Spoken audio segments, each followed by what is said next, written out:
Hi, this is Stephen Muraguri, and this is Borrow My Kitchen.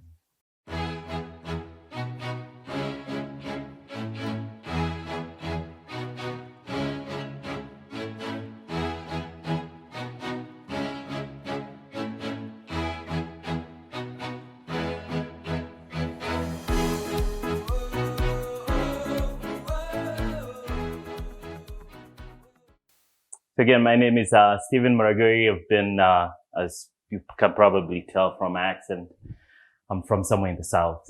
And I'm from Kenya. Met Brad. I guess I've been at VMware for 6 years, so I've been working together for about 6 years. I've been in the US for almost 25 years, so I think I've lived here more than in Kenya, but some traditions, of course, live for a long time. The dish that we're going to make, I've made that since I was a kid. I've always made it. We have quite a number of Kenyans that we hang out with. So we've made that for a long time, and pretty much every week we try to make it. Every so often I try to go on a diet, but yeah, that's a bad idea. So I have to go back to making it. One of the other things that I try to do is I grew up on a coffee farm. I love coffee. Of course, as you all know, Kenya has the best coffee in the world. I don't care what they say about Hawaii. So I decided I should sell some coffee. I think people need some good coffee. So at the bottom, you'll see my website where you can order coffee if you're interested. But it's really good coffee. Not one of those coffees that are bitter, really smooth taste. So I think you're going to love it. Yeah. So the dish I'm going to be making today is chapatis. Now, some of you have probably had this. This is actually an import from India. So with Indian restaurants, you've seen naan and paratha and all that. It's kind of the same idea. The only difference is that when we're making it, we normally use oil. So you'll see a little bit of a difference between a chapati and a naan. But same concept, still very tasty. I did. So most Kenyans will recognize this. These are things that we normally buy at the market. It's a pre-heavy cast iron pan that we normally use to make it. The good thing about it is that it retains the heat, so it makes it more consistent when you're cooking. But you can go to Amazon, get a cast iron pot. You can pretty much use any pan as long as you're able to maintain the heat, the same level of heat. Flour, oil, salt, water. As I mentioned previously, there really isn't a lot of prep to this. This has already been measured out, so we'll go ahead and move on to making the dough. So one of the things about making this is that with chapatis, it seems to be very individual. I've gone to many places and you eat a chapati and it's like, yes, this is a chapati, but it's very different. So you can use cold water, you can use warm water, you can use hot water. Pick your choice. I've always cooked with warm water, so that's what I'm going to use. So you're going to separate out a cup of water. You're going to put in a teaspoon of salt. And then you're going to put in two tablespoons of oil, whatever kind of oil you want. Again, back to preference. You can have olive oil. Most people don't use that. Vegetable oil. I've always preferred sunflower oil because it doesn't have any flavor. It doesn't add any flavor to it. So that's why I use sunflower oil. You need 2 tablespoons of sunflower oil or whatever oil you use. And you'll mix this just to make sure the salt dissolves. Once it's well mixed, you can just pour this in. So you're going to start kneading this dough for a while until it all mixes, because the point is to get the salt and the oil into the flour before adding the other half cup of water.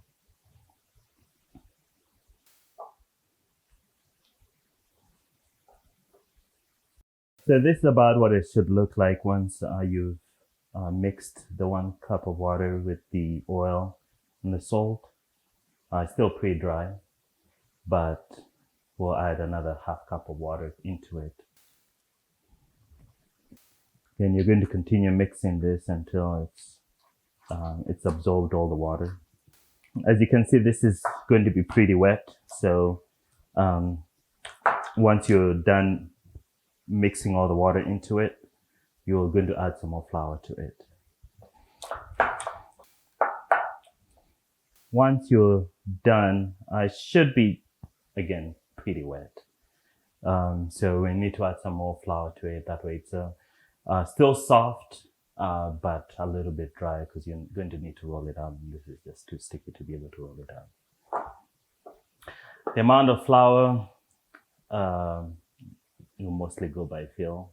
I don't really have a certain amount of flour that I put in it. I just go by, is it still soft enough, but I'm able to roll it out on the counter.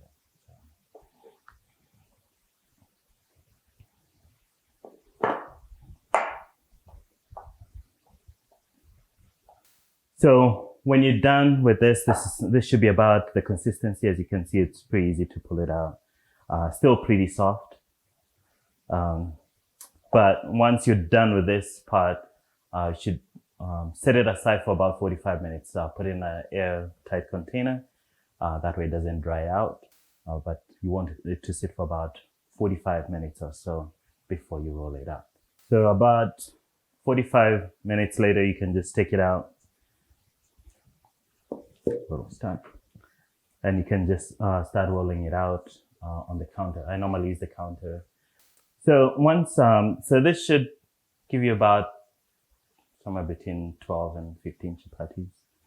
Now, one of the recommendations I'd have is if you think it's going to take maybe more than 20-30 minutes to get through all of this, cut it in half, just process what you need, because if it stays out too long, it'll start to dry out.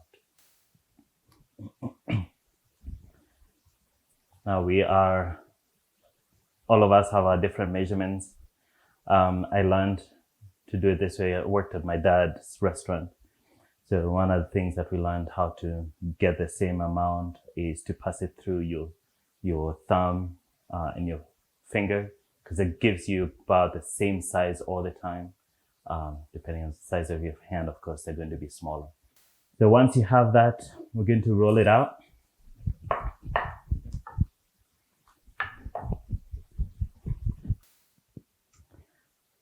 Put maybe about a teaspoon of oil on it.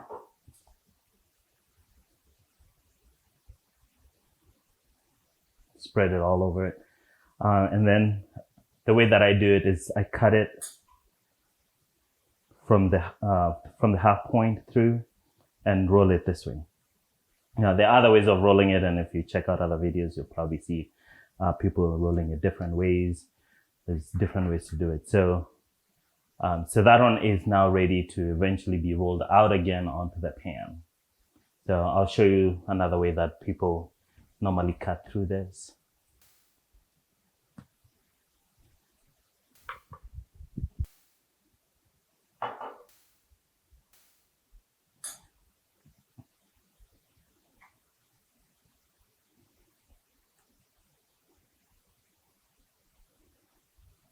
So you see people roll it out this way. And so that's just a different way of rolling out the dough. Doesn't matter. Whatever works for you, use that. As I say, chapatis tend to be very personal.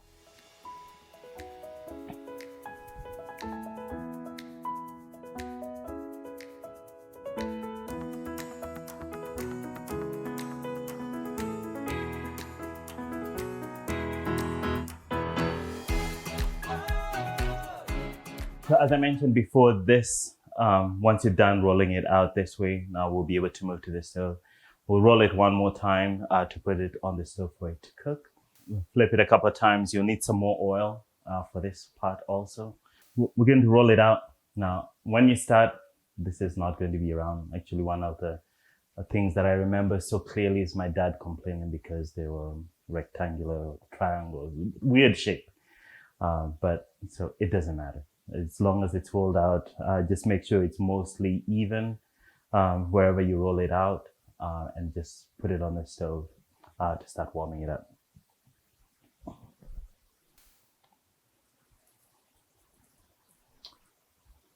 We'll wait for it to become translucent, and then I'll flip it over.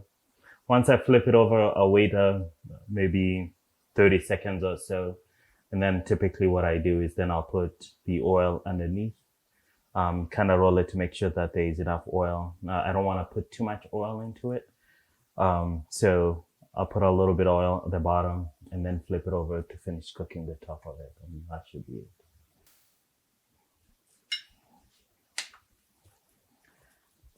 So as you can see, it's a little brown, still not fully cooked. If you do see it bubbling up, that's actually a good thing. It gives you layers in the chapatis. It means that it's actually the hot air is cooking the inside. So we actually like that. If it doesn't, don't worry about it.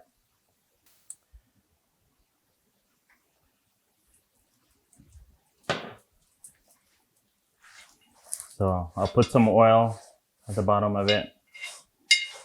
You can use a spatula to turn it around, that way you're not using your fingers. Wait for it to brown a little bit. Flip it over just so you can brown the top part of it. So just keep checking, make sure it browns just the way you like it to be.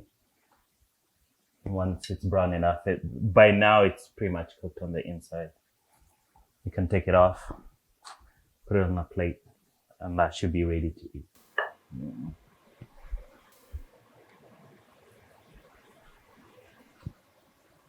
I normally start rolling them out just so it's ready. And sometimes, depending on if I have like 20 people coming, which means I'll do like 30 or 40 chapatis. Yeah. I actually have 2 pans like that. So I'll set both of them and just go back and forth.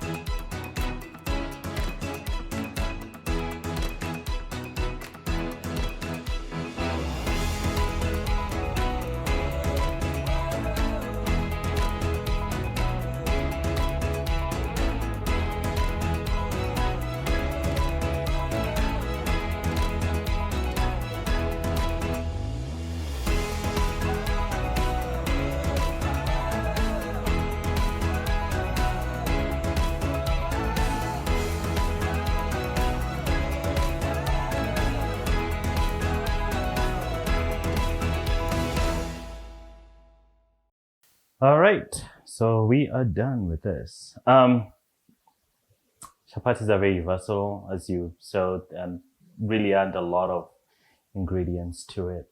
So a lot of the flavor comes with what you're eating with it. So chapatis can be had for breakfast. My kids love putting honey on it.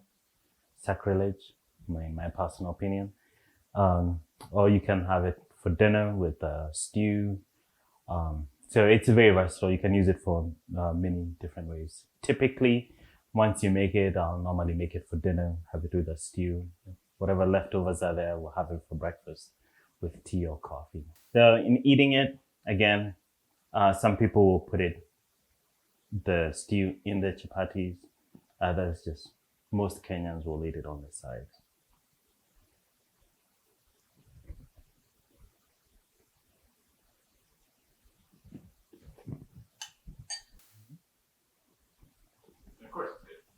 Of course it's good. I just made it. Well, thanks for joining us. This has been Borrow My Kitchen. It's been fun videotaping this, and hopefully you can use this to be able to make your own stuff. Until next time, thanks.